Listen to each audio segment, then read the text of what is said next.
আলাইকুম ওয়া রাহমাতুল্লাহি ওয়া বারাকাতুহু। কেমন আছেন আপনারা? অনেক সময় বসে আছেন, একটু দাঁড়ান, দাঁড়িয়ে এরপরে বসেন। একটু দাঁড়ান, একটু দাঁড়িয়ে এরপরে বসেন। একটু দাঁড়ান, একটু দাঁড়ান। 10 সেকেন্ড সময় দিলাম, বসেন, তাড়াতাড়ি বসেন। আলহামদুলিল্লাহি রাব্বিল মাশরিকাইনি ওয়া রাব্বিল মাগরিবাইন الذي خلق كل شيء زوجين وأوجب علينا الإحسان بالوالدين ونشهد أن لا إله إلا الله وحده لا شريك له وأشهد أن محمدا عبده ورسوله سيد الكونين সাল্লাল্লাহু আলাইহি ওয়া আলা আলিহি ওয়া সাহবিহি ওয়া আতবাইহি আজমাইন লাইলা ওয়া নাহারান ফিত তারফাইন ফাকাদ ক্বালা আল্লাহু তাআলা ফি কালামিহিল মাজিদ ওয়া বুরহানিহিত তাওহীদ। জবান খুলে পড়েন আউযু বিল্লাহি মিনাশ শাইতানির রাজিম। বিসমিল্লাহির রহমানির রহিম। لقد كان لكم في رسول الله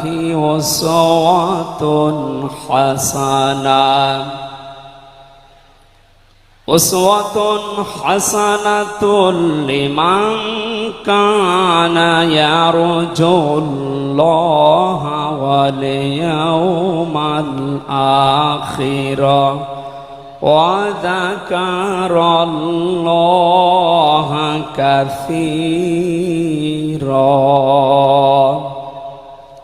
صدقت يا ربنا. عن أبي هريرة رضي الله تعالى عنه قال قال النبي صلى الله عليه وسلم من مات ولم يغزو ولم يحدث به نفسه مات على شعبة من النفاق. رواه مسلم. وقال تعالى في شان حبيبي إن الله وملائكته يصلون على النبي يا أيها الذين آمنوا صلوا عليه وسلموا تسليما. اللهم صل على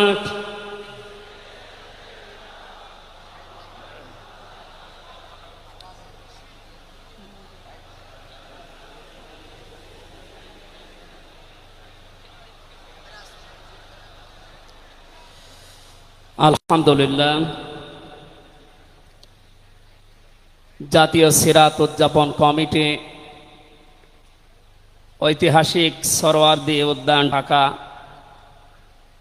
বিশ্ব মানবতার মহান বন্ধু মুহাম্মদুর রাসূলুল্লাহ সাল্লাল্লাহু আলাইহি ওয়াসাল্লামের জীবন চরিত্র সম্পর্কে আলোচনার এই পবিত্র অনুষ্ঠানের সম্মানিত সভাপতি বিশিষ্ট আলেমে দ্বীন জনাব মাওলানা আবু তাহের জিহাদি দামাত বারকাতুহুল আলিয়া, মাহফিলের প্রধান অতিথি আন্দরকিল্লা শাহী জামে মসজিদের সম্মানিত খতিব আওলাদে রসুল আল্লামা আনোয়ার হোসাইন তাহের আল জাবের আল মাদানী মাদ্দাজিল্লুহুল আলিয়া, সম্মানিত অতিথিবৃন্দ, মঞ্চে বসা জাতীয় নেতৃবৃন্দ, সামনে বসা মুসলমান ভাইরা, পর্দার আড়ালের সম্মানিতা মা এবং বোনেরা, প্রশাসনের ভাইরা, প্রাণ প্রিয় ঢাকাবাসী, সবাইকে নিয়ে মহান রব্বুল ইজ্জাত আল জালালের দরবারে শুকরিয়া জানাচ্ছি, যিনি মহামানবের জীবন চরিত্র সম্পর্কে আলোচনার এই পবিত্র অনুষ্ঠানে আমাদেরকে হাজির হওয়ার তৌফিক দিলেন। জবান খুলে বলছি আলহামদুলিল্লাহ। কথা বলার প্রথমে আমি স্মরণ করছি 2024 সালের আগস্টের 5 তারিখ পর্যন্ত যারা মুক্তভাবে কথা বলার পরিবেশ তৈরি করে দেওয়ার জন্য নিজের জীবন পর্যন্ত দিয়ে গেলেন, শাহাদতের সর্বোচ্চ মাকাম আল্লাহ যেন তাদেরকে দান করেন। আমরা কিছু ভিডিও দেখতে পাচ্ছি, অনেকে বলছে তারা শহীদ হয়নি, তারা নিজেদের বুককে গলির সামনে, অস্ত্রের সামনে পেতে আত্মহত্যা করেছে। তারা কাদের কাছ থেকে কি পেয়ে কি খেয়ে কথা বলছেন আমি জানি না। কোরআনে কারিমে আল্লাহ তাআলা 1500 বছর আগে জানিয়েছে। শহীদ এর শব্দটা আমাদের এই বাংলাদেশ, ভারত, পাকিস্তানে যেভাবে ব্যবহার হয়, এটা এত সস্তা বিষয় না, অনেক দামি বিষয়। শহীদদের ব্যাপারে কথা যেন মানুষ উল্টা পাল্টা না বলে, এজন্য মানুষের মুখের উপরে আল্লাহ নোটিশ জারি করে দিয়েছে। আল্লাহ পাক বলেন, ওয়ালা তাকুলু লিমান ইউকতালু ফি সাবিলিল্লাহি আমওয়াত বাল আহইয়াউন ইনদা বাল আহইয়াউ ওয়ালাকিন লা তাশউরুন। সূরা বাকারার 154 নম্বর আয়াতে আমি যতগুলো তাফসীর পড়েছি, সব মুফাসসির আয়াতের ব্যাপারে একই বক্তব্য দিয়েছেন। আল্লাহ পাক তামাম দুনিয়ার সব মানুষের মুখের উপরে নোটিশ দিয়েছেন, ওয়ালা তাকুলু, কেউ এ কথা বলবা না যে মানুষগুলো আমি আল্লাহর জন্য জীবন দিয়েছে, এরা মারা গেছে, কথা কখনো বলবা না। কারণ তারা জীবিত এবং তারা, তোমরা এই বিষয়টা বোঝো না, উপলব্ধি করতে পারো না। মুখের পরে মানুষ যেহেতু অন্তর দিয়ে ধারণা করতে পারে, এই জন্য আল্লাহ হৃদয়ের উপরে, অন্তরের উপরেও নোটিশ দিয়েছেন, ওয়ালা তাহসাবান্নাল্লাযীনা কুতিলু ফি সাবিলিল্লাহি আমওয়াতা বাল আহইয়াউন ইনদা রাব্বিহিম ইরযাকুন। সূরা আলে ইমরানের 169 নম্বর আয়াতে আল্লাহ জানিয়েছেন, মুখ দিয়ে তো বলাই যাবে না যে শহীদরা মারা গেছে, এমনকি অন্তরে ধারণাও আনবে না যে শহীদরা মারা গেছে, বরং তারা জীবিত এবং আমি আল্লাহর কাছে তারা রিজিক প্রাপ্ত হচ্ছে। বলেন আল্লাহু আকবার। এই আয়াতটা যে 100% বাস্তব। আমি কিছুদিন আগে গিয়েছিলাম গাইবান্ধা, বাংলাদেশ ইসলামী ছাত্র শিবিরের সদস্য ছিলেন ভাইটা। আগস্টের 5 তারিখের আগে তিনি জীবন দিয়েছেন জালিমের বুলেটের সামনে। শহীদ সাব্বির হোসাইন, 1 মাস পরে তার কবর ভেঙে গিয়েছিল এই বৃষ্টির পানিতে। তাজা রক্ত কবর থেকে বের হতে দেখা গিয়েছে। একটা মানুষ যদি খাবার না খাবে তাহলে রক্ত পেল কোথায়? এজন্য এগুলো যারা ছড়াচ্ছেন, আমরা আশা করব এই বিষয়গুলো আর সামনে নিয়ে আসবেন না। আমরা কোরআনে কারিমের আয়াতের উপরে 100% বিশ্বাস করি এবং একথা বলি, জালেমের জুলুমের সামনে যারা নিজের জীবন পর্যন্ত দিয়ে গেলেন আগস্টের 5 তারিখের আগ পর্যন্ত, প্রত্যেকেই শহীদ যাদের ঈমান আছে, এবং আল্লাহ তাদেরকে যেন শাহাদতের সর্বোচ্চ মাকাম দান করেন। বলেন আমিন। কোথায় ছিলাম আমরা আর কোথায় আছি এখনো বাস্তবতা টের পান না। কিছুদিন আগে বাংলাদেশ জামাত ইসলামের কেন্দ্রীয় আমিরে জামাত ডাক্তার শফিকুর রহমান কুষ্টিয়াতে গিয়েছিলেন। প্রায় 5,000 মানুষকে নিয়ে তিনি একটা অনুষ্ঠান করলেন, যারা 16 জন শহীদ হয়েছিল কুষ্টিয়ায়। বাংলার জামাত ইসলামের পক্ষ থেকে 2 লক্ষ করে টাকা তাদের পরিবারের হাতে তিনি তুলে দিলেন। প্রায় 2.5-3 ঘন্টায় অনুষ্ঠানগুলো আমরা দেখলাম। বলেন তো, আগস্টের 5 তারিখের আগে 5,000 না, এরকম মানুষ যদি 5 জন এক জায়গায় হইতো 14টা মামলা হয়ে যেত। কোথায় ছিলাম আমরা আর কোথায় এখন পৌঁছিয়েছি। এরপরও যদি এটাকে কেউ নিয়ামত মনে না করে, গতকালকের একটা জরিপ আমি পেয়েছি, বাংলাদেশে 100 জনের 14 জন এখনো পর্যন্ত আপা আপনি ঘাবড়াবেন না, আমরা নরম হয়ে যাই, এ দলে আছে। 100 জনের কতজন?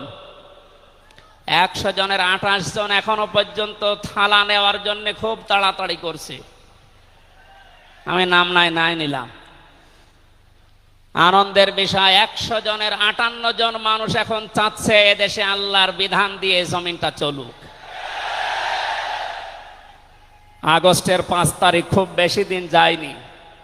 এই কয়েকদিনের ব্যবধানে যদি এই অবস্থা সৃষ্টি হয়, এই জন্য আমার মনে হচ্ছে এদেশের অনেক মুনাফিকেরা বুঝে ফেলেছে বিষয়টা, এজন্য খুব তাড়াতাড়ি করছে যে থালা আমাদের হাতে দেন। আমার দাদা একটা গল্প বলতেন। এক লোক বিবাহ করার পরে বাসর রাতে বউকে রেখে একটু বাইরে গেছে। দাদি শাশুড়ি এসে বলছে, আমার কিন্তু পতি চাই, তুমি কি করবা আমি জানি না। নতুন বউ ডাক দিয়ে বলছে, দাদি শাশুড়ি আমার একটু সময় দেন, আপনার পতি হবে, অসুবিধা নেই। শাশুড়ি এসে বলছে, বৌমা আমার কিন্তু নাতি চাই। ঠিক আছে, আমার সময় দেবেন তো। দেবর আর ননদ এসে বলছে, ভাবি আপনি কি করবেন আমরা জানি না, আমাদের কিন্তু ভাতিজা চাই। কিছুক্ষণ পরে স্বামী এসে বলছে, বউ তুমি কি করবা আমরা জানি না, আমার বেবি চাই। বউ মাথা উঁচু করে বলছে, তোমরা কি সব পাগলের বংশ? আমার এখনো কিছুই হয়নি, এরপরে 10 মাস 10 দিন সময় লাগবে, তারপরে কারো বেবি চাই, কারো ভাতিজা চাই, কারো নাতি চাই, সব হবে। আমারে তো সময় দেবেন নাকি? 15.5 বছরে যে জঞ্জাল তৈরি হয়ে আছে, 1-1.5 মাসে পরিষ্কার করা সম্ভব? আপনি কি মনে করেন? যারাই দায়িত্ব পেয়েছে ছাত্র জনতার হাত থেকে, দেশের মানুষের হাত থেকে, তাদেরকে তো একটু সময় দেবেন নাকি? কুষ্টিয়াতে বাংলাদেশ জামাতে ইসলামের শ্রদ্ধাভাজন আমির উনি সাংবাদিকদের জানিয়েছেন, আমরা সম্মানজনক এবং যুক্তিপূর্ণ সময় তাদেরকে দিতে চাই, যেন দিনের ভোট আর রাতে না হয়। কথা বলেন না কেন? সুতরাং সম্মানজনক সময় নিয়ে তারা ঠিক ব্যবস্থা করবে। যারা খুব তাড়াতাড়ি করছেন, 10 মাস 10 দিন সময় দেবেন না, এমনিতেই বেবি উনি কি ফ্ল্যাক্সি লোড করে নিয়ে আসবে বাড়ি থেকে। সুতরাং আমরা চাচ্ছি, সংস্কার যখন আরম্ভ হয়েছে দেশে, 1628টা চেয়ার আছে এই দেশের মেন চেয়ার, এই চেয়ার না, যিনি পালিয়েছে তার চেয়ার থেকে শুরু করে এদেশের ওসি সাহেবের চেয়ার পর্যন্ত আপনি গণনা করবেন, 1628টা চেয়ার হয়। আমরা চাই খুব তাড়াতাড়ি যারা দায়িত্বে আছেন এই 1628টা চেয়ার যেন খুব তাড়াতাড়ি পরিবর্তন করা হয়,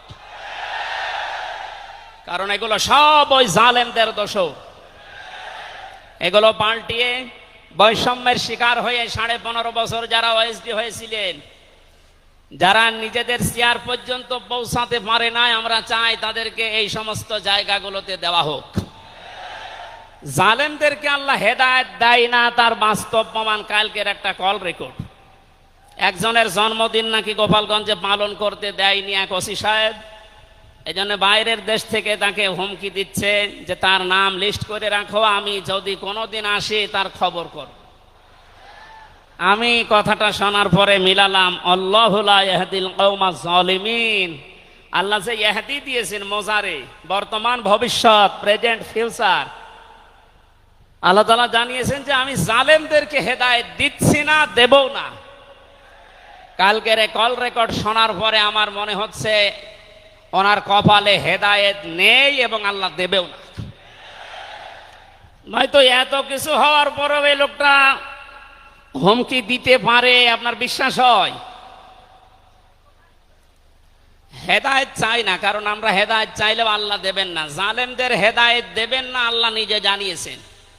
কারণ জালেমদের বিরুদ্ধে মামলা দায়ের করবে আল্লাহ নিজে। এটা আমি বানালাম। সূরা শূরা 25 নম্বর পারা 6 নম্বর পৃষ্ঠার 13 নম্বর লাইনের 42 নম্বর আয়াতে আছে, ইন্নামাস সাবিলু আলাল্লাযীনা ইয়াযলিমুনান নাস ইলা আখির আয়া। আল্লাহ পাক বলেন, অবশ্যই আমি আল্লাহ নিজে মামলা দায়ের করব, কেস করব, অভিযোগ দাখিল করব তাদের বিরুদ্ধে যারা মানুষ হয়ে মানুষের বিরুদ্ধে জুলুম করে। আল্লাহ ইয়াজলিমুন আল মুসলিমুনা দেননি, যে মুসলমানদের উপরে যারা জুলুম করে। ইয়াজলিমুন আন নাস দিয়েছেন, যারা মানুষের উপরে জুলুম করে, অত্যাচার করে। এরা আমির হামজার মামলার আসামি না, এরা সরাসরি আল্লাহর মামলার আসামি। 1628 জন যারাই ছিলেন, আর আপনারা কিন্তু বাংলাদেশের কারো মামলার আসামি না, সবাই এখন আল্লাহর মামলার আসামি। মামলার বাতি যত বড় হয়, মামলা তত কঠিন হয়, এবং জামিন পাওয়াও তত কঠিন হয়। আপনারা জানেন, আমি 3টি বছর জেলে ছিলাম। আমার যে মামলা ছিল, আমার মনে হয় যদি সাজাও লাগিয়ে দিত সর্বোচ্চ 3 মাস। কিন্তু মামলার বাদী যেহেতু একেবারে আল্লাহর ওলি, এই জন্যে বহুবার মামলা সিএমএম কোর্ট, জজ কোর্ট, হাইকোর্টে ওঠার পরও বলে না, হবে না। এই কয়েকদিন আগে মামলা আমার সব খারিজ হয়ে গেছে। আমি মনে করলাম মাননীয় আদালতকে প্রশ্ন করি যে আমার এই মামলা তো আপনার কাছে 3 বছর ছিল, এতদিন তো কিছুই করেননি, হঠাৎ এখন বলছেন কোনো দোষ নেই, সব বেকসুর খালাস করে দিলাম। মামলাটা হাতে নিয়ে উনি বলছে, এর ভেতরে তো কোনো মাল ম্যাটারেস নেই, কি দিয়ে বিচার করব, সব বাদ দিয়ে দিলাম। তো এতদিন এই কথা বললে তো আমার 3 বছর জেলে থাকা লাগে না। উনি এইটাই বলতো যে হুজুর আমার হাত বাঁধা ছিল। কি বাধা ছিল? এখন যেহেতু হাত খোলা, ন্যায় বিচার করতে পারছেন, আমরা চাই এদেশে যত চেয়ার আছে সব হাত যেন আবু সাইদের মতো এভাবে খোলা থাকে। এভাবে হাত খোলা চান না? কিয়ামতের আগে কোন জালেম এদেশের চেয়ারে আর আসতে পারবে না ইনশাআল্লাহ। সতর্ক থাকা লাগবে আমাদের। এই জন্য যারা তাড়াহুড়া করছেন, আপনারা একটু শান্ত হন। আগে 10 মাস 10 দিন সময় দেন, বাসর হোক। কথা বলেন না কেন? আমি আর নিচে নামলাম না। আল্লাহ আপনাদেরকে সম্মতি দান করুন, আমিন। দরুদ আর সালাম পড়ছি আমাদের নবী মুহাম্মদ রাসূলুল্লাহ সাল্লাল্লাহু আলাইহি ওয়াসাল্লামের প্রতি। আজকে সেই বিকাল 3টা থেকে শুরু করে রাত 9টা পর্যন্ত এদেশের পতিত দশা আলেমদের মুখে, ইসলামিক চিন্তাবিদদের মুখে এবং জাতীয় নেতৃবৃন্দের মুখে আপনারা নবীর সিরাত সম্পর্কে বিভিন্ন কথা শুনতেছেন। আমি লাইভ দেখছিলাম। আমার আজকের আলোচনার বিষয়, রাসূল সাল্লাল্লাহু আলাইহি ওয়াসাল্লাম কেন একমাত্র আদর্শ। এই পয়েন্টের উপরে কোরআন শরীফ থেকে, হাদিস থেকে আমি 18টা পয়েন্ট বের করেছি। খুব সংক্ষেপে এর উপরে আপনাদের সামনে কথা উপস্থাপন করার চেষ্টা চালাবো ইনশাআল্লাহ। ওমা তাওফীকি ইল্লা বিল্লাহ। জবান খুলে কোরআনের এই সোনালী আয়াতটা একটু পড়েন। আউযু বিল্লাহি মিনাশ শাইতানির রাজিম। বিসমিল্লাহির রহমানির রহিম।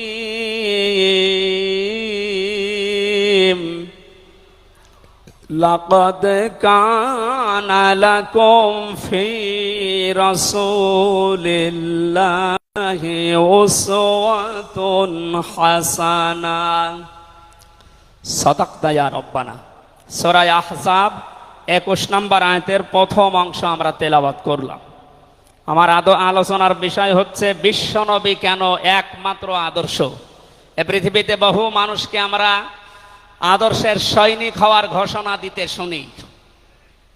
তারা স্লোগান পর্যন্ত দেয়, আমরা সবাই অমক সেনা, ভয় করি না বুলেট বোমা। আজকের আলোচনার পর এটা ক্লিয়ার হবে। বিশ্বনবী বাদ দিয়ে অন্য কারো আদর্শের সেনার ঘোষণা যদি কেউ দেয়, এ মারা গেলে নবীর সুপারিশ থেকে বঞ্চিত ও চির জাহান্নামী। আমরা যেহেতু মানুষ এবং আমরা মুসলিম, আমরা জাহান্নামে যেতে চাই না। এই ছোট্ট ভুলের কারণে এই ভুলটা আজকে শুধরিয়ে নেব ইনশাআল্লাহ। সূরা আহজাব কোন সূরা বলেন তো? এটা ক্লাস চলছে, ছাত্রের মতো জবাব দেবে। আহজাব শব্দের শাব্দিক অর্থ দল সমূহ। এর এক বচনে হচ্ছে হিজবুন। হিজবুন মানে দল। পৃথিবীতে দল আছে দুইটা। প্রশ্ন আসতে পারে, বাংলাদেশে প্রায় ৭৩টার উপরে দল, আর দল দুইটা মানে? হ্যাঁ, দল একটা হচ্ছে আল্লাহর দল, একটা হচ্ছে শয়তানের দল। আমরা সামনে বিস্তারিত ওই দুইটা দলের উপরে কথা বলবো ইনশাআল্লাহ। দল করা লাগবে এই ঘোষণা আমির হামজার না আল্লাহর? এই শব্দটা শুনলে অনেকে মানধাত আমলের দিকে নিয়ে যায়। আপনি আলেম মানুষ, হুজুর মানুষ, ইমাম সাহেব মানুষ, আপনি দল দাঁড়িয়ে এগুলো করবেন কেন? কোরআনে কারিমের যদি কেউ একটা আয়াত অবিশ্বাস করে, আর ইমান থাকার কথা। আল্লাহ পাক বলেন ওয়ালতাকুম মিনকুম উম্মাতুন, তোমাদের ভেতরে অবশ্যই একটা দল থাকতেই হবে। তাহলে দল এই শব্দটা কোরআনে আছে না নেই? দল এই বাংলায় নেই, কিন্তু উম্মাতুন এর শব্দ তো আছে। আমি সেই দিন গাইবান্ধায় ওই দিন আলোচনা করার পরে একজন মুসলিম হয়েছিল, জিজ্ঞাসা করলাম। পরবর্তীতে ওই দিন আলোচনার বিষয় ছিল ভোট। উনি শিক্ষিত মানুষ, আমারে জিজ্ঞাসা করছে আপনি ভোটে শব্দ নিয়ে আসলেন, কোরআনে হাদিসে এই শব্দ আছে? এটা তো আরবি। হ্যাঁ আছে। আমানাত শব্দটা কোরআনে আছে। তাফসিরে মারিফুল কোরআন আল্লামা শফি রহমতুল্লাহ আলাইহি আমানতের প্রায় 19টা অর্থ দিয়েছেন। তার ভেতরে অন্যতম অর্থ হচ্ছে ভোট দেওয়া, রায় দেওয়া, সমর্থন দেওয়া। সুতরাং কেউ যদি ভোট এটাকে দুনিয়ার কোনো বিষয় মনে করে এড়িয়ে যায়, সে কিন্তু মরণের পরে ধরা খাবে। কথা বলেন? আমরা আখেরাতে আদালতে ধরা খেতে চাই, আমরা বাঁচতে চাই। সুতরাং দল মাস্ট বি, করাই লাগবে। যে দলের কর্মসূচি দুইটা, তারা ভালো কাজে আদেশ করবে, অন্যায় কাজে বাধা দেবে। আল্লাহর ভাষা এরাই হচ্ছে সফল কাম দল। এদেশে যত দল আছে এই দুইটি কর্মসূচি কারা পালন করে আপনি অবশ্যই দেখতে পাচ্ছেন। আপনার বিবেকের কাছে প্রশ্ন করে আপনি সামনে আগাবেন ইনশাআল্লাহ।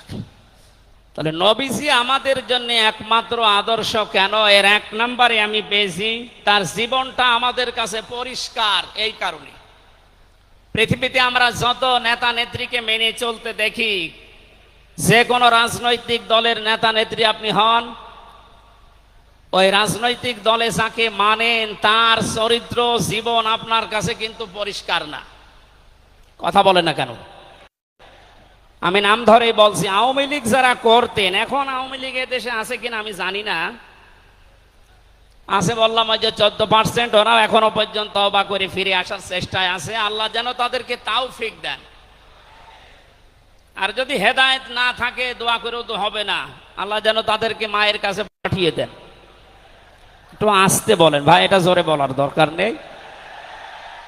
জীবনী পরিষ্কার হওয়ার কথা বলছিলাম। যারা করতেন আওয়ামী লীগ, বলেন তো আপনার বিবেকের কাছে, শেখ হাসিনা জীবনে কোনোদিন একটা মিথ্যা কথা বলেনি, এ গ্যারান্টি আপনি দিতে পারবেন? না না, এই কথা বলা ভুল হয়ে গেল। ওনার সারা জীবনে কোনো সত্য কথা আছে কিনা আমার সন্দেহ। আমার এই 33 বছর বয়সে তো আমি কোনো সত্য কথা ওনার কাছ থেকে শুনলাম না। কথা বললেই মিথ্যা কথা বল। ওইটা নয়, বাদ দিলাম। আর আমি আর একজনের ধরি, বিএনপি যারা করেন, খালেদা জিয়া জীবনে একটা মিথ্যা কথা বলেনি, এ কথা আপনি গ্যারান্টি দিতে পারবেন? জামাত ইসলাম যারা করে তারা এ কথার গ্যারান্টি দিতে পারবেন যে মরহুম শহীদ মতিউর রহমান নিজামী জীবনে মিথ্যা কথা বলেনি? বলেন না। চরমনাই পীরের মুরিদ যারা, তারা কি গ্যারান্টি দিতে পারে সৈয়দ রেজাউল করিম জীবনেও মিথ্যা কথা বলেনি? একজনের ব্যাপারে গ্যারান্টি আছে, আল্লাহ নিজে গ্যারান্টি দিয়েছেন, তার 63 বছরে একটা মিথ্যা কথা নেই।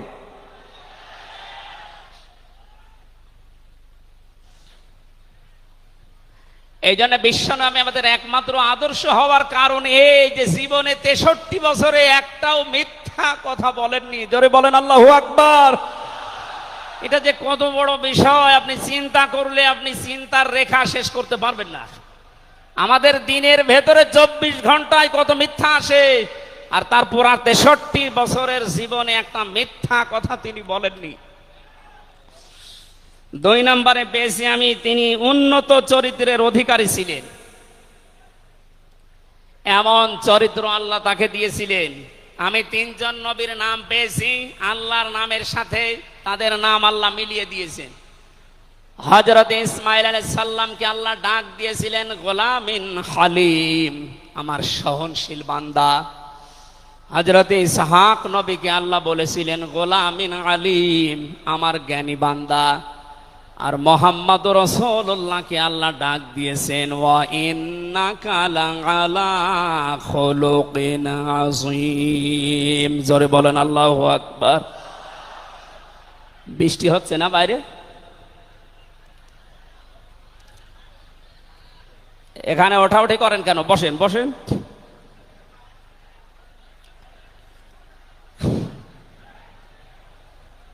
এই কোরআনের আলোচনার ভেতরে কথা বললে কিন্তু গুনাহ হবে ভাই, কথা বলা যাবে না। কষ্ট হলেও ওইভাবে থাকেন, কথা বলবেন না। 3 নম্বরে পেয়েছি আমি সূরা ইউনূসের 58 নম্বর আয়াতে আল্লাহ তাআলা জানিয়েছেন বিশ্ব নবী তোমাদের জন্য একমাত্র আদর্শ হওয়ার কারণ তিনি শ্রেষ্ঠ সম্পদ। قل بفضل الله وبرحمته فبذلك فليفرحوا هو خير مما يجمعون। নবী আপনি বলুন, তামাম দুনিয়ার মানুষেরা যা গেইন করে, যা অ্যাচিভ করে, যা অর্জন করে, যা কিছু পেয়ে আনন্দে আছে, আমি আল্লাহর কাছে এই পৃথিবীর শ্রেষ্ঠ সম্পদ হচ্ছে আপনি। জোরে বলেন আল্লাহু আকবার। সুতরাং আপনার আদর্শ পেয়েছে যারা, সে মানুষগুলো যেন আনন্দে থাকে, তারা যেন খুশি হয়। এই জন্য আগস্টের 5 তারিখের আগ পর্যন্ত এদেশের 100 জনের মাত্র 15 জন মানুষ বিশ্ব নবীকে একমাত্র আদর্শ মানতেন। তারা খুশি ছিলেন, রাজি ছিলেন। মাত্র 1 মাস কয়েক দিনের ব্যবধানে এই যে 100 জনের এখন 58 জন মানুষ বিশ্ব নবী ছাড়া আর কাউকে বুঝতে চাচ্ছে না। সময়টা যেতে জেনে দেশের 100 জনের 100 জন মানুষ চাইবে বিশ্ব নবী ছাড়া কারো আদর্শ মানি না। সংক্ষেপ করছে আমাদের প্রধান অতিথি এসে পড়েছেন, এই জন্যে 4 নম্বরে পেয়েছি এই পৃথিবীর ময়দানে বিশ্বনবী মুহাম্মদুর রাসূলুল্লাহ হচ্ছেন আল্লাহর পক্ষ থেকে আমাদের জন্য, বিশেষ করে মুমিনদের জন্য সবচাইতে বড় অনুগ্রহ। সূরা আলে ইমরানের 164 নম্বর আয়াতে আল্লাহ ঘোষণা দিচ্ছেন লাকাদ মান্নাল্লাহু আলাল মুমিনিনা ইয লাকাদ মান্নাল্লাহু আলাল মুমিনিনা ইয বাআসা ফীহিম রাসূলা ইলা আখিরি আয়াহ। অবশ্যই মুমিনদের জন্য এই পৃথিবীর ময়দানে বিশ্বনবী মুহাম্মদুর রাসূলুল্লাহ আল্লাহর পক্ষ থেকে একটা অনুগ্রহ। আমরা এক একটা আয়াতের ভেতরে বিভিন্ন তাফসীর অনুযায়ী যত কথা আল্লাহ জানিয়েছেন নবীর সম্পর্কে, প্রচন্ড গরম, আপনাদের কষ্ট হবে যেন আমি খুব সামারাইজ করছি। 6 নম্বরে পৃথিবীর ময়দানে বিশ্বনবী একমাত্র আদর্শ হওয়ার পেছনে কারণ এই, তিনি গোটা জাহানের জন্য ছিলেন একমাত্র রহমত। সূরা আম্বিয়ার 107 নম্বর আয়াতে আল্লাহ এই ঘোষণা দিয়েছেন ওমা আরসালনাকা ইল্লা রাহমাতাল লিল আলামিন। বলেন আল্লাহু আকবার। আল্লাহ আলম বলেন না যে শুধু পৃথিবীর জন্য, আলামিন যত জগৎ আল্লাহ বাজিয়েছেন আর যত জগতে আল্লাহর যত সৃষ্টি আছে, এতানাজ্জালুল আমরু বাইনাহুন্না, প্রতিটি জগতে ওই সৃষ্টি অনুযায়ী আল্লাহর বিধিবিধান নাজিল হচ্ছে। যেখানেই যেই সৃষ্টি আছে প্রত্যেকটা সৃষ্টির জন্য মুহাম্মদুর রাসূলুল্লাহ হচ্ছেন আল্লাহর পক্ষ থেকে রহমত। বলেন সুবহানাল্লাহ। সেই রহমতকে হযরতে হালিমাতুস সাদিয়া চিনেছিলেন। কোলে নেওয়া থেকে শুরু করে বাড়ি পর্যন্ত যেখানে নিয়ে গেছেন, সিরাত ইবনে হিশাম বলছে সব জায়গায় হালিমাতুস সাদিয়া বিশ্ব নবীর মাধ্যমে আল্লাহর রহমত পেয়েছিলেন। সিরাত বিশ্বকোষের ভেতরে পেয়েছি আল্লাহর নবীকে হযরতে হালিমাতুস সাদিয়া যেদিন কোলে তুলে নিলেন, হযরতে হালিমা বলেন আমার স্তনে দুধ ছিল না। মুহাম্মদুর রাসূলুল্লাহকে কোলে নেওয়ার সঙ্গে সঙ্গে আমার স্তন দুইটাই দুধে পরিপূর্ণ হয়ে গেছে। আমি ডান স্তন তাকে দিলাম, তিনি পান করলেন। বাম স্তন তাকে দিয়েছি, সঙ্গে সঙ্গে তিনি মুখ বের করে নিলেন। হযরতে হালিমা বলেন আমি একবার, দুইবার, তিনবার মুহাম্মদুর রাসূলুল্লাহর মুখে আমার স্তন দিয়েছিলাম। তিনবারই মুহাম্মদ সাল্লাল্লাহু আলাইহি সাল্লাম স্তন থেকে মুখ বের করে নিয়েছেন। চোখের ইশারা দিয়ে যেন আমাকে বসাতে চাই, মা হালিমা জোর করেন কেন? ডান স্তন এটা আমার অধিকার ছিল, আমি পান করেছি। বাম স্তন এটা আমার অধিকার না। আমি জানি আপনার একটা সন্তান আছে, তার নাম আব্দুল্লাহ, এটা আমার দুধ ভাই আব্দুল্লাহর অধিকার। ও মা হালিমা, পৃথিবীতে আমি ভাইয়ের হক নষ্ট করার জন্য আসি না, এসেছি ভাইয়ের হক ফিরিয়ে দেওয়ার জন্যে। ঢাকাবাসী যেই নবী মায়ের কোলে বসে ভাইয়ের হক নষ্ট করেন নাই এই রবিউল আউয়াল মাসে, সেই নবীর উম্মত আমরা এখন যারা দাবি করছি অধিকাংশ গুলোই দেখতে পাই যত বড় হচ্ছি তত ভাইয়ের হক মারার জম হচ্ছি। এটা তো রবিউল আউয়ালের শিক্ষা ছিল না। হযরতে হালিমা বলেন তাকে যে গাধার উপরে তুললাম দুর্বল ছিল, সঙ্গে সঙ্গে সবল হয়ে গেছে। বাড়িতে পৌঁছাতে দেরি, কুয়ায় পানি ছিল না, কুয়া ভর্তি হয়ে গেছে। খেজুর গাছে খেজুর ছিল না, বিশ্বনবী মুহাম্মদুর রাসূলুল্লাহ যেহেতু রহমত, আমার খেজুর গাছে খেজুর পরিপূর্ণ হয়ে গেছে। সুতরাং ওনাকে যেখানেই নেওয়া হয় সেখানে যদি রহমত আসে, আমাদের এই মাথা থেকে পা পর্যন্ত, রান্নাঘর থেকে আন্তর্জাতিক জীবন পর্যন্ত, আজকের এই সিরাত অনুষ্ঠানে যদি সিদ্ধান্ত নিয়ে যেতে পারি সব জায়গায় তাকে ছাড়া কাউকে মানব না, অবশ্যই আল্লাহ পাকে 56,000 বর্গ মাইল রহমত বরকত দিয়ে ভরে দেবেন। কথা বলেন ঠিক কিনা? আল্লাহ যেন এটা দেন আমাদের মাধ্যমে, বলেন আমিন। 6 নাম্বারটা 7 নাম্বারটা খুব গুরুত্বপূর্ণ, এইটার ব্যাখ্যা করার জন্য আমি 8-10 মিনিট সময় নিলাম, একটু খেয়াল করবেন। বিশ্বনবী আমাদের একমাত্র আদর্শ, এই কারণে 7 নাম্বার পয়েন্টে আমি কোরআন থেকে নিয়েছি। গণা মাপের গ্যারান্টি শুধু তার আদর্শ অনুসরণের মাধ্যমে। পৃথিবীতে বহু মানুষ আছে, বহু বিশ্ব নেতার দাবি অনেকে করছে, অনেকে বিশ্ব মানবতার দাবি করছে, অথচ বিশ্ব নেতা হওয়ার জন্য যে 7টা কোয়ালিটি লাগে আমরা অধিকাংশ মানুষের ভেতরে পাই না, আন্দাজে শুধু ঢোল বাজায়। এ পৃথিবীতে বিশ্ব নেতার দাবি করতে পারেন নবীরা, রাসূলরা। কথা বলেন ঠিক কিনা? এই পৃথিবীতে বিশ্ব নেতৃত্ব দেওয়ার দাবি করতে পারে নবী রাসূলরা। এ কথার সাথে একমত আছেন? আমরা একজন নবীর নাম বলছি, হযরত ঈসা রূহুল্লাহ। তিনি জন্মের পরে তার জাতির লোকেরা তাকে অবৈধ, হারামজাদা, এরকম উল্টা পাল্টা নাম দিয়ে ডাকতো। হযরতে মরিয়ম আলাইহিস সালামের কাছে যখন জিজ্ঞাসা করেছে জাতির লোকেরা বিয়ে হয়নি, সন্তান পেলে কোথায়, খুব খেয়াল করে শুনবেন। হযরতে মরিয়ম ইশারা দিয়েছিলেন দোলনার দিকে, ফাশারাত ইলাইহি ক্বালু কাইফা নুকাল্লিমু মান কানা ফিল মাহদি সাবিয়্যা। তিনি ইশারা দিয়ে বললেন এই যে দোলনায় যে ছেলেটা আছে ওকে জিজ্ঞাসা করো ওর জন্মের পরিচয় বলতে পারবে। ওরা বলছে ছোট্ট বাচ্চা কথা বলবে কি করে? সঙ্গে সঙ্গে দোলনা থেকে হযরতে ঈসা তারা এই জাতির লোকের এই কথার উত্তর দিয়েছেন, জবাব দিয়েছেন, ক্বালা ইন্নী আবদুল্লাহ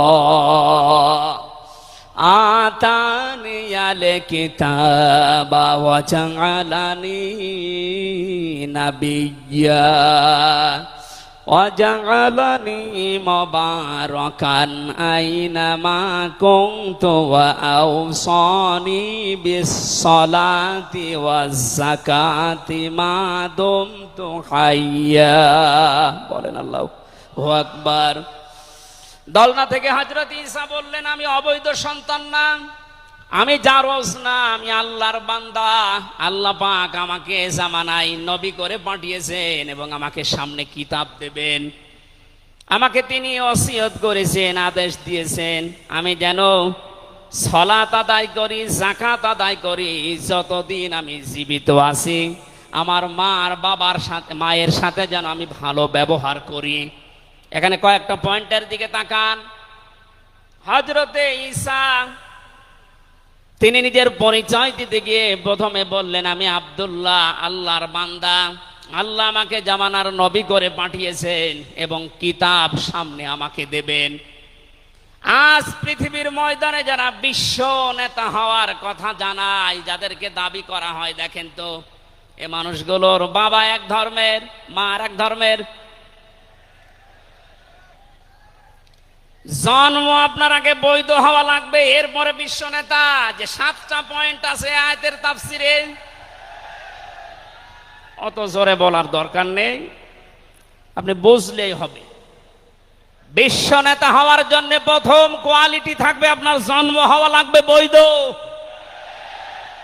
এ পৃথিবীর প্রত্যেকটা নবীর জন্ম ছিল বৈধ, কোন নবী অবৈধ না। কথা বলেন। অথচ এখন অনেককে এমন দাবি করে আকাশে তোলা হচ্ছে যার মা এক ধর্মের, বাবা আর এক ধর্মের। আমি বাকি 6টা নাই বললাম। ঢাকাবাসী, এবার আসেন তো সূরা আলে ইমরানের 131 নম্বর আয়াতের এই ব্যাখ্যাটা বলার জন্য আমি এই আশপাশে যাচ্ছিলাম। বিশ্ব নবীকে অনুসরণ করলে জীবনের গুনাহ মাপের গ্যারান্টি দিয়েছেন কে? এতদিন আয়াত যেভাবে শুনেছেন ওইভাবে না, যেহেতু এখন ডিজিটাল যুগ, ডিজিটাল কায়দায় শোনা লাগবে। কুল ইন কুনতুম তুহিব্বুনাল্লাহা ফাত্তাবিউনি ইউহিব্বুকুমুল্লাহ ওয়া ইয়াগফির লাকুম যুনুবাকুম আল্লাহু গফুরুর রহিম। এটা তাফসিরে ফি জিলালিল কোরআনে সাইয়্যিদ কুতুব বিস্তারিত দিয়েছেন, আমি শুধু ইঙ্গিত দিচ্ছি, একটু তাকান। আল্লাহ পাক বলেন, নবী আপনি বলুন, যদি আল্লাহকে ভালোবাসি এ দাবি তোমাদের থাকে, এ দাবি আমাদের আছে না নেই? আল্লাহকে আমরা ভালোবাসি এ দাবি আছে না নেই? আল্লাহ বলেন, দাবি যারা করে তাদেরকে আপনি বলেন যে ফাত্তাবিউনি, তারা যেন আপনার অনুসরণ করে। আল্লাহ পাক বলেন, তারা যদি আপনার অনুসরণ করে ইউহিব্বুকুমুল্লাহ, আমি আল্লাহ নিজেই তাদেরকে ভালোবাসা আরম্ভ করব। আমি যদি কাউকে ভালোবাসি, তার জীবনের অপরাধগুলো মাফ করে দেই। আমি গফুর, আমি রহিম। এ পর্যন্ত বাংলা অর্থ ছিল। এবার আসেন ব্যাখ্যায়। এদিকে আছেন আপনারা, এদিকে আছেন। ফাত্তাবিউনি, আমার অনুসরণ করো, আমাকে দেখে দেখে চলো। এখন এই অনুসরণ করা লাগবে কি নবীজির জীবনের আংশিক না পূর্ণাঙ্গ? আরো জোরে বলেন, আংশিক না পূর্ণাঙ্গ? আব্দুল্লাহ ইবনে উবাইয়ের দিকে তাকান, এ লোকটা অনুসরণ করেছিল কিন্তু আংশিক। এই জন্য মুনাফিকের সর্দার হয়ে মারা গেছে। কথা বলেন ঠিক কিনা? তার নামাজ ছিল রসুলের মতো, রোজা ছিল রসুলের মতো, নবীজির পেছনে হজ করেছে, নবীজির সাথে, বিশ্ব নবীর সাথে ইফতারি করেছে, কিন্তু বিশ্ব নবী এই পৃথিবীর নেতা এটা সে মানত না। আজ বাংলা সহ বিশ্বে বহু মুসলমান এই থিওরিতে আছে, তারা নামাজ রসুলের মতো পড়ে, রোজা রসুলের মতো রাখে, কিন্তু সমাজ নবীজি, রাষ্ট্র নবীজি 10 বছর কোরআন দিয়ে চালিয়েছিলেন, এইটা মানতে তারা রাজি না। এ মানুষগুলোর অনুসরণ হচ্ছে আংশিক না পূর্ণাঙ্গ? সুতরাং আংশিক অনুসরণ করলে আল্লাহ কি আপনাকে ভালোবাসা আরম্ভ করবে? না। ইউহিব এটা মোজারে, বর্তমান ভবিষ্যৎ, প্রেজেন্ট ফিউচার। যখন আপনি পূর্ণাঙ্গ অনুসরণ করার জন্য দাড়ি থেকে মাথা থেকে শুরু করে পা পর্যন্ত, রান্নাঘর থেকে শুরু করে আন্তর্জাতিক জীবন পর্যন্ত সব জায়গায় বিশ্ব নবীকে অনুসরণের সিদ্ধান্ত নিয়ে নেমে পড়বেন, আল্লাহ তখন ভালোবাসা আরম্ভ করবে। আয়াত অনুযায়ী এদেশে এখনো যারা পূর্ণাঙ্গ অনুসরণ আরম্ভ করেননি, একটু নিজের দিকে তাকিয়ে ভাবেন তো। আপনি 14 বার হজ করতে পারেন, 24 বছর রোজা রাখতে পারেন, প্রতিদিন 72 রাকাত নামাজ পড়তে পারেন নফল, কিন্তু এখনো পর্যন্ত আল্লাহর ভালোবাসা আপনি পাওয়া শুরু করেন। এ কথা বুঝে এসেছে? সুতরাং আমাদের অনুসরণ হবে কি আংশিক না পূর্ণাঙ্গ? আরো জোরে বলেন। নবীজির মতো নামাজ পড়া যেমন, বিশ্ব নবীর মতো রাষ্ট্র চালাতেও হবে ওই রকম। নবীজি জানিয়েছেন, মান মাতা ওয়ালাম ইয়াখযু ওয়ালাম ইউহাদ্দিস বিহি নাফসাহু মাতা আলা শুবাতিন মিনান নিফাক।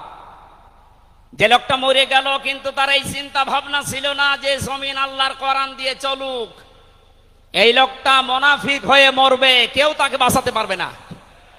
অথচ এই হাদিসটা সামনে নিয়ে বাংলাদেশে আমরা এখনো অনেককে নামাজ পড়া, রোজা রাখা, দাড়ি রাখা, জুব্বা গায়ে দেওয়া মানুষকেও মুনাফিক হয়ে মরার সম্ভাবনা দেখতে পাচ্ছি। কথা বলে ঠিক কিনা? সুতরাং আমরা চাই নবীজি যেভাবে নামাজ পড়েছিলেন, বিশ্ব নবী যেভাবে রাষ্ট্র চালিয়েছিলেন, ওইভাবে আমাদের এই দেশটাও 10 বছর চলুক।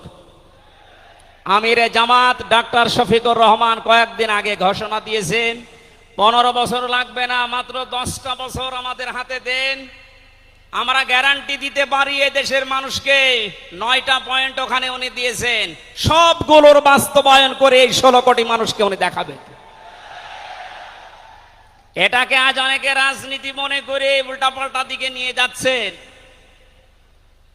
আমার বিশ্ববিদ্যালয়ে থাকাকালীন এক দুষ্টু বন্ধু ছিল,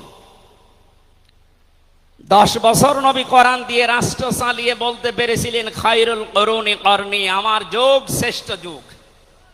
আমাদের দেশটা 53 বছর স্বাধীন হয়েছে, 1 বছরও কোরআন দিয়ে চলেছে। এই জন্য তো কোনো জিনিস নিরাপদ না। আমার ছোট দাদা উনি বলছিলেন যে হজে যাওয়ার পরে দেখি একটা ঘড়ি পড়ে আছে, মোবাইল ঘড়ি। চিন্তা করলাম নেব না, মনের ভেতরে ভয়, যদি ধরা পড়ে যায় তাহলে তো মানুষ, এ দেশে তো ধরা পড়লে আবার হাত কেটে দেবে, দেশে যাওয়ার পরে মানুষ বলবে হাজী সাহেব চোর। এই ভয়তে নিলাম না। কি করি, অতক্ষণ দাঁড়িয়ে থেকে কেউ নেয়ও না, কারো পায়ের নিচে পড়ে আবার নষ্ট হয়ে যাবে। তুলে নিলাম এদিক ওদিকে তাকিয়ে। হারানো জিনিস যেখানে জমা দেয় ওই জায়গায় জমা দিলাম। ওনারে জিজ্ঞাসা করলাম, ভাই এই মোবাইলের দাম কেমন হবে? উনি আমারে বলছে, ইয়া হাজিউল হজ্জাত আইনা বিলাদুকা, হে হাজি দেশ কোথায়? দাদা বলে, জি তুমেন বাংলাদেশ। বাংলাদেশ থেকে এসেছি। আপনার বাংলাদেশের টাকার মান অনুযায়ী এই ঘড়ি মোবাইলের এটা দাম হবে 72,000 টাকা। কত? 72,000 টাকার মোবাইল পড়ে আছে, ঘড়ি কেউ নিচ্ছে না। এদেশে থাকবে? বলেন। সাধারণ মানুষের কাছে থাকা দূরের কথা, দরবেশের কাছে থাকবে 36,000 কোটি টাকা। আমার মনে হয় আমার 33 বছরের জীবনে গণনা করেও শেষ করতে পারবো না। পদ্মা সেতু আর একটা বানিয়ে এখনো 4,000 কোটি টাকা রাষ্ট্রে থেকে যেত। কথা বলেন।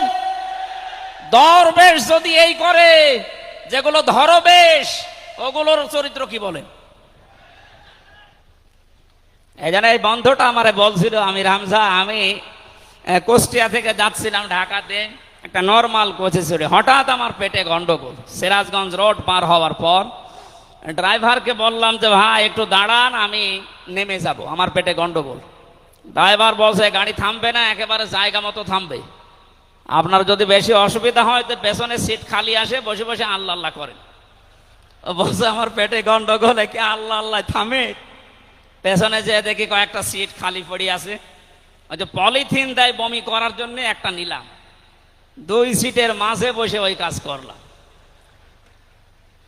চিন্তা করলাম এটা যদি রেখে চলে যায় তাহলে আমার তো বদনাম হয়ে যাবে। পকেট থেকে একটা সাদা রুমাল ছিল, ওইটা বের করলাম, টাইট করে বাঁধলাম, পেছনের সালানা খুলে ফেলে দেব। আল্লাহর ইশারা পেছনে আসছিল মোটরসাইকেলওয়ালা, পড়বে কি পড়বে একেবারে মোটরসাইকেলের সামনে। ও বলছে জালনা দিয়ে তাকিয়ে আছি, দেখলাম মোটরসাইকেলওয়ালা এদিকে ওদিকে তাকিয়ে ও মনে করছে নতুন রুমালে থপ করে পড়লো কি। এ রুমাল যখন নতুন, ভেতরের জিনিসও মনে হয় নতুনই হবে। ও বলে তুলে নিল, ও বাড়ি যে টের পাবে যে কোন নতুন জিনিস। এই জন্য বলছে হামজা, আমাদের দেশে পায়খানা পর্যন্ত নিরাপদে নেই, এর বাস্তব প্রমাণ আমারটা। অথচ আমির জামাত গ্যারান্টি দিয়েছেন চুরি থাকবে না, শুধু পায়খানা না, ৩৬,০০০ কোটি না, ৩৬ পয়সাও চুরি হবে না। 10 বছরের জন্য ছেড়ে দেন দেশটা। আপনারা ওনার সাথে একমত কিনা? কারা কারা ওনাদের হাতে দিতে চান দেখি, লিল্লাহে তাকবীর।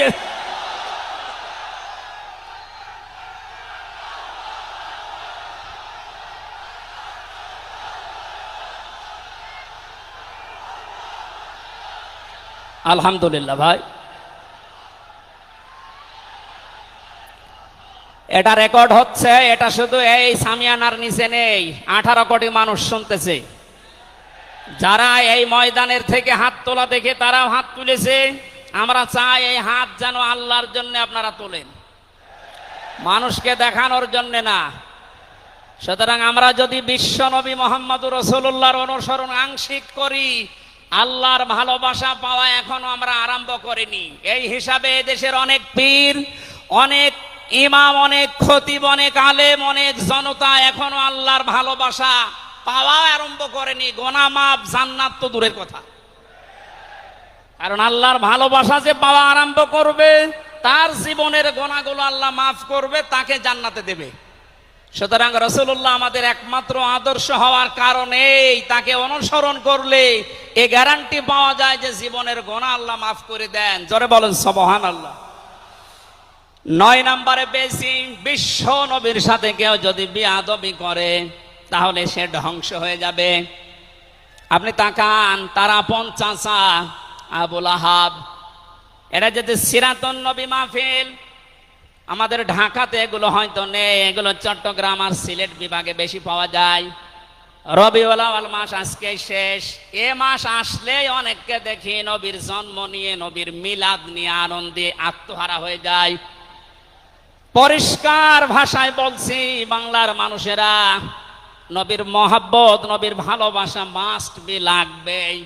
কিন্তু নবীর জন্ম নিয়ে, নবীর মিলাদ নিয়ে যদি কেউ শুধু আনন্দ করে মেতে থাকে, নবীর আদর্শর কোনো খোঁজ নেই, আপনি এই মুহূর্তে জেনে নিতে পারেন যে আপনি জাহান্নামী। তার প্রমাণ নবীদের আপন চাচা আবু লাহাব আর আবু তালেব।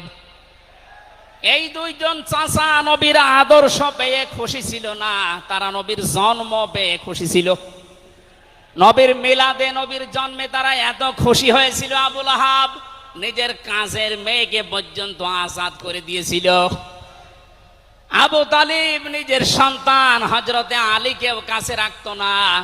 আল্লাহর নবীর জন্মে লোকটা এত বেশি খুশি হয়েছিল, যতদিন পর্যন্ত তার আন্ডারে ছিল নবীজি, ততদিন নিজের ছেলে বাদ দিয়ে বিশ্ব নবীকে কাছে রেখে ঘুমাতো। অথচ তাদের পুরা দুইজনের জীবন আমি পড়ে দেখেছি। দুইজন চাচা, বিশ্বনবী মুহাম্মদুর রাসূলুল্লাহর দুইজন চাচা শুধু নবীর জন্ম মিলাদ নিয়ে আনন্দে ছিল, আদর্শ পেয়ে তারা আনন্দ করে নাই, মেনে নেয় না। এই জন্য দুইজনেই জাহান্নামী। বলেন নাউজুবিল্লাহ। সিস্টেম অপর পৃষ্ঠায় দেখুন, আরো দুইজন চাচার নাম আমরা জানি, হযরতে হামজা, হযরতে আব্বাস রাদিয়াল্লাহু তাআলা আনহুমা। এই দুইজন চাচা শুধু নবীর জন্মে মিলাদে খুশি ছিলেন না, তারা নবীর আদর্শ পেয়ে খুশি হয়েছিলেন। এই জন্য দুইজনেই জান্নাতি। বলেন সুবহানাল্লাহ। হযরতে হামজা, হযরতে আব্বাস যে জান্নাতে গেছে কোনো সন্দেহ আছে? আল্লাহ কোরআনের আয়াত নাযিল করেছেন তাদের নামে, রাদিয়াল্লাহু আনহুম ওয়া রাদু আন। আল্লাহ পাক বলেন আমি তাদের উপরে রাজি হয়ে গেছি যেমন তারা আমার উপরে রাজি। সুতরাং হযরতে আব্বাস, হযরতে হামজা দুইজনেই নবীর আদর্শ মানার কারণে জান্নাতি। আমরা এদের মতো হতে চাই, বলেন আমিন। এখানে একটা কথা আছে, হযরতে হামজা আব্বাস রাদিয়াল্লাহু তাআলা আনহু তিনি কিন্তু অনেক আগে মুসলমান হয়েছিলেন গোপনে, কিন্তু প্রকাশ করেননি। এ মাসলাটা বলছি এই কারণে 152 জন সমন্বয়কের ভেতরে 108 জন বাংলাদেশ ইসলামী ছাত্র শিবিরের নেতা এবং পরীক্ষিত কর্মী। তারা আজ অনেক জালেম এবং অনেক মুনাফিক পর্যন্ত, এমন অনেক আলেম নামে জালেম পর্যন্ত এই বিষদগার করছে। নাম যেহেতু দেখেছে ছাত্র শিবির, এই জন্য তাদের এই চুলকানি। কেন ওরা এতদিন পরিচয় প্রকাশ না করে এই কাজ করলো? ওরা মুনাফিক, ওরা শয়তান। যেখানে বিশ্বজিতের মতো হিন্দু সে রেহাই পায় না, সেখানে পরিচয় দিয়ে মার খাবে।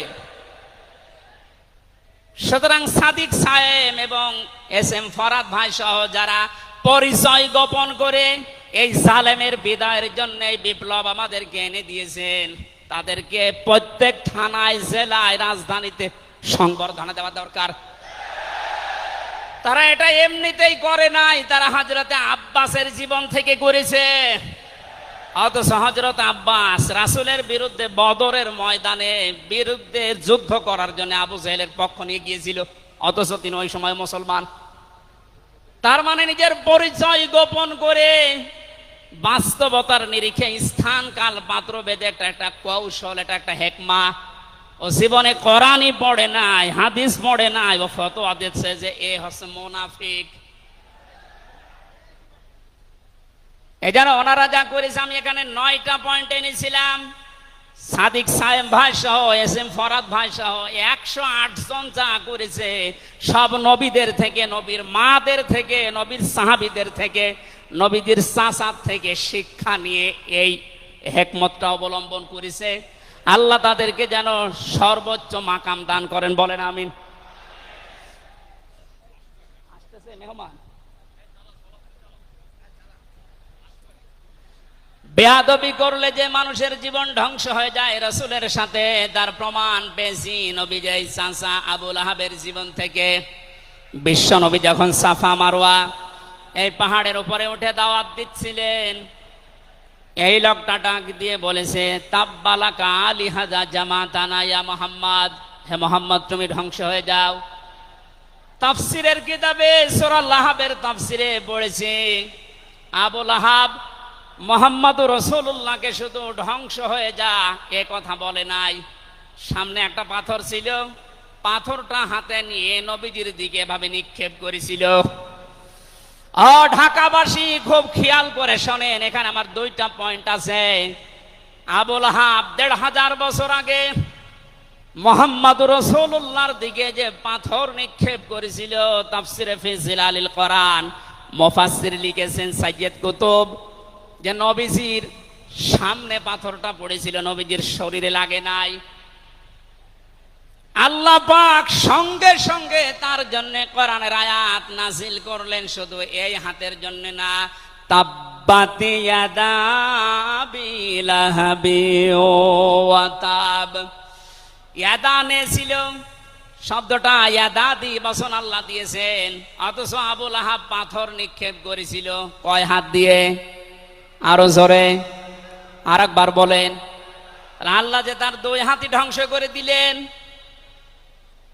জবাব দিয়েছেন মুফাসসির এইভাবে, আবু লাহাব যদিও এভাবে পাথর নিক্ষেপ করেছিল 1 হাত দিয়ে, কিন্তু তার এই বাম হাত একটু নড়াচড়া করে সাপোর্ট দিয়েছিল। আপনি যদি এখান থেকে একটা কোনো কিছু নিক্ষেপ করেন এভাবে, এই হাত দিয়ে শুধু কাজ হবে না, এই হাতও নড়াচড়া করে সাপোর্ট দেবে। আল্লাহ এইটাও সহ্য করেন নাই। নবীজির বিরুদ্ধে যারা অবস্থান নিয়েছে, যে যতটুকু তার সাথে যারা সাহায্যে ছিল, সহযোগিতায় ছিল, আল্লাহ তাদেরকেও ধ্বংস করে দিয়েছেন। এই 15.5 বছরে আল্লাহর নবীর আদর্শকে, তার শিক্ষাকে শিক্ষা ব্যবস্থা থেকে ডাইরেক্ট ডান হাতের মতো, অনেকে বাম হাতের মতো পেছন দরজা দিয়ে নাড়াচাড়া করে উল্টিয়ে ফেলেছিলেন। এই কথা বলেন না কেন? হযরতে আবু বকর আর নবীজির সেই সারেং গারে সুরের সেই ঘটনাটা আমাদের শিক্ষা ব্যবস্থা এখন আর নেই। এগুলো তুলে ওখানে বাবার জীবনী বসিয়েছেন। সুতরাং নবীজিকে যারা আঘাত দিয়ে শিক্ষা ব্যবস্থা থেকে ৯৬% মুসলমানের এই দেশে নবীর আদর্শ বাদ দিয়ে অন্য কাউকে যারা বসাতে চেয়েছিলেন, যারা ডাইরেক্ট এগুলো করেছিলেন, যেগুলো মন্ত্রণালয়ের দায়িত্বে ছিল, বাম হাত দিয়ে যারা পেছন দরজা দিয়ে নাড়াচাড়া দিয়েছেন, উপদেষ্টা মণ্ডলের ভেতরে 2 জন আছে, তারা সমকামিতা প্রমোট করছেন, আমরা শুনতে পাচ্ছি। পাঠ্যপুস্তকে যে পরিবর্ধন আনার চেষ্টায় আছেন, ৯৬% মুসলমান কিন্তু ঘুমিয়ে যায়নি, এরা এখনো জেগে আছে। আমিরে জামাত কুষ্টিয়ায় সেদিন ঘোষণা দিয়েছে, দেশের মুসলমানেরা এখন আর 5 তারিখের আগের মতো ঘুমিয়ে নেই, সব সজাগ আছি আমরা। আরো জোরে বলেন। সুতরাং যারা ডান হাত দিয়ে চেষ্টা করছেন আল্লাহ বিরোধী, রাসূল বিরোধী, মানবতা বিরোধী এই কাজগুলোকে প্রমোট করার জন্যে, বাস্তবায়নের জন্যে, আর পেছনের দরজা দিয়ে যারা বিভিন্ন নাম নিয়ে আবুল আহাবের বাম হাতের মতো নাড়াচাড়া দিচ্ছেন, আল্লাহ পাক যদি ধরে আবুল আহাবের মতো ডান হাত বাম হাত সব কিন্তু ধ্বংস করে ছাড়বে। এই জন্য আমরা সাবধান বাণী উচ্চারণ করছি। এগুলোই যারা আছেন, আমি নাম নিলাম না, ছাত্র জনতা যেভাবে আপনাদেরকে উপদেষ্টা বানিয়েছে, আপনি 152 জনের 108 জনের দেখতে পারছেন না। এই মানুষগুলো কি চাই? 108 জন না, আমি 152 জনের সাথে যোগাযোগ রেখে দেখেছি, সবাই চায় এদেশে আল্লাহর বিধান চালু হোক। এই রবিউল আউয়াল মাসে রাসূলের চরিত্র যেভাবে শুনি, ওটা যেন বাস্তবে দেখতে পাই, সেটা চালু হোক। 53 বছর তো দেখলে বাবা চালিয়েছিল, দুর্ভিক্ষে মরেছে অনেকে, আমি দেখি না, আমার তো 33 বছর, এ মুরব্বীরা দেখেছি। স্বামী চালিয়েছিল অনেকের চাচা চালিয়েছে 9 বছর, ভাবি চালিয়েছে, এমনকি বউ চালিয়েছে, এটা তো দেখলাম।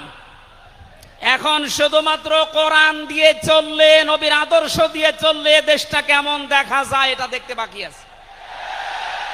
এটা আপনারা দেখতে চান না সামনে? আমার জীবনের সবচাইতে বড় শখ, আকাঙ্ক্ষা, তামান্না এইটা, যে চর্ম চোখে যেন আল্লাহ আমাকে দেখায় যে ৫৬,০০০ বর্গ মাইল তার কালাম দিয়ে চলছে। এটা দিয়ে চললে যে কেমন দেখা যায়, এটা মিনি জান্নাত হয়ে যাবে। আপনি বিশ্বাস করেন, এটা মিনি জান্নাত হয়ে যাবে। অনেকের এখনো পর্যন্ত শ্বশুর ভয় দেখাচ্ছে। আমির জামাত সেদিন বলেনি যে শ্বশুর ভয় দেখাচ্ছে মেয়েদেরকে যে তোমাদের ঘর বন্দি করে রাখবে। অনেকে যারা ডাল খায়, মামা বাবা খায়, লাল পানি খায়, এরা কি খাবে? দেশটা যদি কোরআন দিয়ে চলে, নবীর আদর্শ দিয়ে চলে, পুরা দেশটা হয়ে যাবে মসজিদের মতো। মসজিদে প্রবেশ করলে যত বড় বিড়ি খোর হোক, যত বড় ডাল খোর হোক, যত বড় বাবা খোর হোক, আর লাল পানি যেই খায়, ওই পরিবেশে গেলে কেউ কি চাইবে যে একটু লাল পানি খাই? কারণ পরিবেশটাই রহমত দিয়ে ভরপুর। কথা বলেন ঠিক কিনা? এজন্য মসজিদে প্রবেশ করতে হলে আল্লাহর রহমত আমরা কামনা করি। আল্লাহুম্মা আফতাহলি আবওয়াবা রহমাতিক, পুরা জায়গাটাই রহমত দিয়ে ভরপুর। আল্লাহর কোরআনের বিধান সেখানে চলে, এজন্য পুরা জায়গাটা রহমত দিয়ে ভরপুর করা। এই দেশটায় যদি আল্লাহর বিধান চালু হয়, রাসূলের আদর্শ চালু করতে পারি আমরা, পুরা দেশটা হয়ে যাবে মসজিদের মতো। তখন আর লাল পানি খেতে, বিড়ি খেতে আপনার মনে চাইবে না ইনশাআল্লাহ। আপনি জান্নাতি হয়ে মারা যেতে পারবেন, এই গ্যারান্টি আমরা দিতে পারি। সুতরাং আমরা রাসূলের সাথে কোনো বিয়াদবি যেন না করি। আমার মনে হয় মেহমান এসে গেছে আমাদের মাঝখানে।